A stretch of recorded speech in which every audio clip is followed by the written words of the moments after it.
Quelques années avant sa mort, Claude Sarraute s'était exprimé sur son état de santé et sa possible disparition.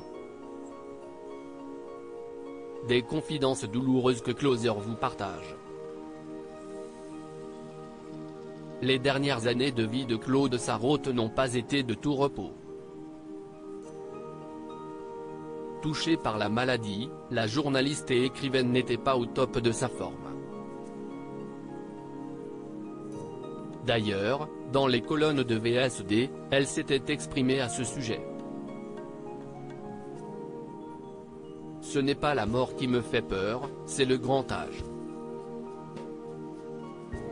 Tout fout le camp. Je suis menacée par le déambulateur et je vois arriver le fauteuil roulant, avait-elle déclaré avec humour. En 2019, la proche de Laurent Ruquier expliquait également que son quotidien était difficile. Je n'entends plus rien, je suis laide, je ne vois plus, je n'entends plus, je ne marche plus, avait-elle confié sur les ondes de la station RTL. À lire aussi supérieure à Claude Sarraute est morte, son impressionnante évolution physique en images faisant face à la maladie, Claude Sarraute n'avait pas caché ses idées noires. C'est vrai, il m'arrive de penser au suicide, avouait la désormais défunte. Heureusement, elle était bien entourée, notamment par la bande des grosses têtes.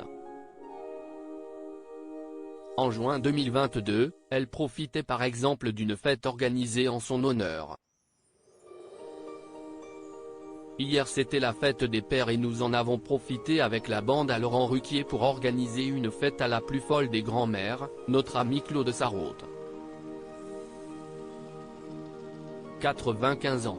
On t'aime tant Claude, se réjouit Christophe Beaugrand sur Twitter.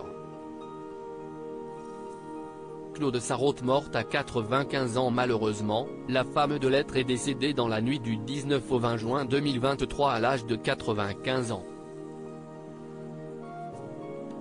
C'est son fils Martin Tsara qui a confirmé la nouvelle à l'AFP.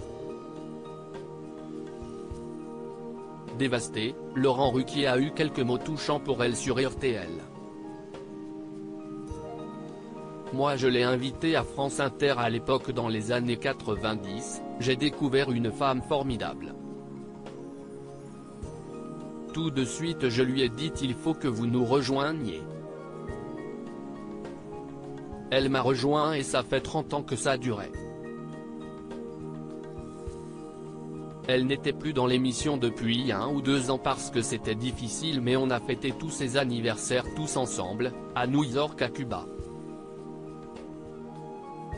A exprimé Laurent Ruquier, les larmes aux yeux. Pardon mais j'ai beaucoup de souvenirs qui reviennent. C'était une des premières femmes libres, plus féministe qu'on ne l'imagine, elle avait tellement de choses à raconter. A conclu l'animateur.